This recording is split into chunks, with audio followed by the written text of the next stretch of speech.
Shalom Bapak Ibu, saudara-saudara yang terkasih dan anak-anakku sekalian. Kita berjumpa kembali dalam program Sapaan Gembala.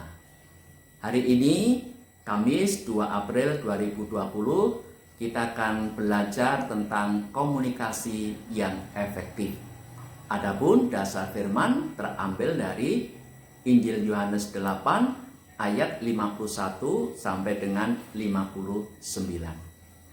Bapak Ibu, saudara-saudari yang terkasih, sebagai makhluk sosial, kita setiap hari akan berinteraksi dan berkomunikasi dengan orang lain. Baik itu di tengah keluarga, di tengah masyarakat, dengan tetangga di kanan kiri kita, dengan rekan sekerja, rekan sekolah, bahkan juga rekan sepelayanan di gereja. Apabila komunikasi kita dengan orang lain baik, maka orang lain akan senang menjadi sahabat kita. Bahkan kalau komunikasi kita baik, itu bisa menunjang karir kita. Karena orang akan senang berhubungan dengan kita. Tapi sebaliknya, kalau komunikasi kita dengan orang lain buruk, nah, orang lain tidak akan senang dengan kita. Bahkan orang yang sudah dekat dengan kita pun akan meninggalkan kita. Itu seperti kisah dalam Injil Yohanes 8 ayat 51 sampai 59. Saat itu Tuhan Yesus berusaha mengkomunikasikan tentang kehidupan yang kekal. Firman-Nya demikian. Aku berkata kepadamu, sesungguhnya barang siapa menuruti firman-Ku, ia tidak akan mengalami maut sampai selama-lamanya. Tuhan Yesus itu Allah pribadi. Tuhan Yesus itu adalah Allah yang kekal, yang mengatasi segala situasi. Dia tahu persis bagaimana orang bisa hidup kekal, yaitu dengan mematuhi firman-Nya. Tapi bagaimana tanggapan orang-orang Yahudi yang diajak bicara oleh Tuhan Yesus waktu itu? Mereka menanggapinya secara sinis dan merendahkan Tuhan Yesus. Ayat 52 sampai 53 demikian. Kata orang-orang Yahudi kepadanya, sekarang kami tahu bahwa engkau kerasukan setan. Sebab Abraham telah mati dan demikian juga nabi-nabi.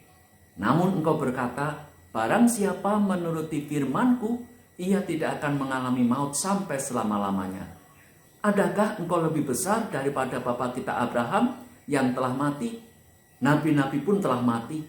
Dengan siapakah engkau samakan dirimu? Nah, ini nampak sekali nada yang merendahkan terhadap lawan bicaranya, yaitu Tuhan Yesus. Sudah mengatakan Tuhan Yesus sebagai orang yang kerasukan setan, dia juga masih mengatakan, dengan siapakah engkau samakan dirimu? Itu artinya, kamu itu siapa toh? Kamu itu hanyalah orang kecil yang tidak tahu apa-apa. Sok tahulah kamu. Nah, itu cara komunikasi yang buruk. Tapi Tuhan Yesus masih berusaha untuk menjelaskannya dengan sabar. Tuhan Yesus ingin mengkomunikasikan dengan lebih baik lagi dan ingin menjelaskan siapa dia dan hubungannya dengan Abraham. Di ayat 54 sampai 56 demikian. Jawab Yesus, jikalau aku memuliakan diriku sendiri, maka kemuliaanku itu sedikit pun tidak ada artinya. Bapakulah yang memuliakan aku. Tentang siapa kamu berkata, dia adalah Allah kami. Padahal kamu tidak mengenal dia, tetapi aku mengenal dia. Dan jika aku berkata, aku tidak mengenal dia, maka aku adalah pendusta, sama seperti kamu. Tetapi aku mengenal dia, dan aku menuruti firman-Nya. Abraham bapamu bersukacita bahwa ia akan melihat hariku, dan ia telah melihatnya, dan ia bersukacita. Jadi dengan keterbukaan, dengan kesabaran, Tuhan Yesus ingin menyampaikan komunikasi ini dengan baik. Tapi bagaimana tanggapan orang-orang Yahudi? Di ayat 57. Maka kata orang-orang Yahudi itu kepadanya, umurmu belum sampai 50 tahun dan engkau telah melihat Abraham. Ini masih nada merendahkan. Kamu itu siapa toh? Ya. Kata Yesus kepada mereka, aku berkata kepadamu, sesungguhnya sebelum Abraham jadi, aku telah ada.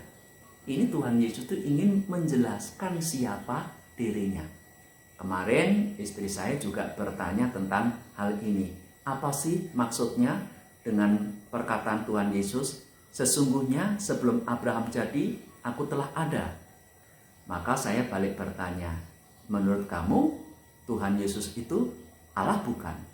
Istri saya menjawab, iya ding.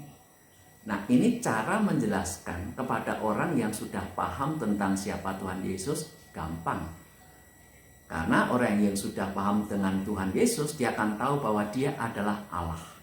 Kalau dia adalah Allah, maka dia adalah sang pencipta dunia ini dan segala isinya. Kalau alam semesta ini adalah ciptaan Tuhan Yesus, maka itu artinya Tuhan Yesus ada sebelum segala sesuatu itu ada. Termasuk sebelum Abraham itu jadi, Tuhan Yesus itu sudah ada. Karena Tuhan Yesus adalah Allah sang pencipta. Tapi karena orang-orang Yahudi itu komunikasinya buruk, dijelaskan secara gamblang itu justru mereka menunjukkan sesuatu yang tidak elok di ayat 59. Lalu mereka mengambil batu untuk melempari dia. Tetapi Yesus menghilang dan meninggalkan bait Allah. Bapak Ibu, saudara-saudara yang terkasih, jadi sudah merendahkan Tuhan Yesus, sudah menyebut Tuhan Yesus sebagai orang yang kerasukan setan. Sekarang mereka berusaha mengambil batu dan akan melempari Tuhan Yesus. Ini adalah cara komunikasi yang buruk. Karena komunikasi dengan Tuhan buruk, maka Injil Yohanes 8 diakhiri dengan keterangan Yesus menghilang dan meninggalkan bait Allah.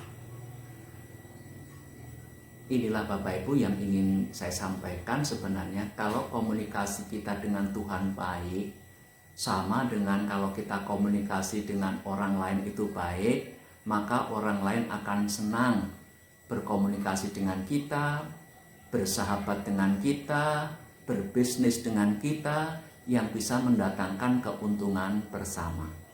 Tapi kalau komunikasi kita buruk dengan orang lain, maka orang lain pun juga akan meninggalkan kita, yang bisa mendatangkan kerugian bagi kita. Pun demikian, kalau komunikasi kita dengan Tuhan buruk, maka Tuhan juga akan pergi meninggalkan kita dan menghilang dari kehidupan kita. Bisa dibayangkan di sini Bapak Ibu, Tuhan Yesus menghilang dan meninggalkan bait Allah. Kalau bait Allah sudah tidak ada Allahnya lagi, apakah itu bisa disebut sebagai bait Allah? Dan itu mengingatkan kita akan pernyataan Paulus di dalam surat Korintus, tubuhmu adalah bait Allah. Kalau komunikasi kita dengan Tuhan itu baik, maka Allah akan tetap tinggal di dalam hidup kita yang mendatangkan kehidupan yang kekal. Tapi kalau komunikasi kita dengan Tuhan buruk, maka Tuhan juga akan meninggalkan tubuh kita, dan artinya janji keselamatan dan kehidupan yang kekal itu akan hilang dari kehidupan kita. Oleh karena itu, hari ini kita disadarkan kembali supaya kita menjalin hubungan dengan Tuhan dengan baik. Doa itu adalah satu-satunya cara kita berkomunikasi dengan Tuhan. Saat kita berdoa, kita bisa dengar-dengaran dengan Tuhan, sehingga kita tahu apa yang Tuhan mau. Itu.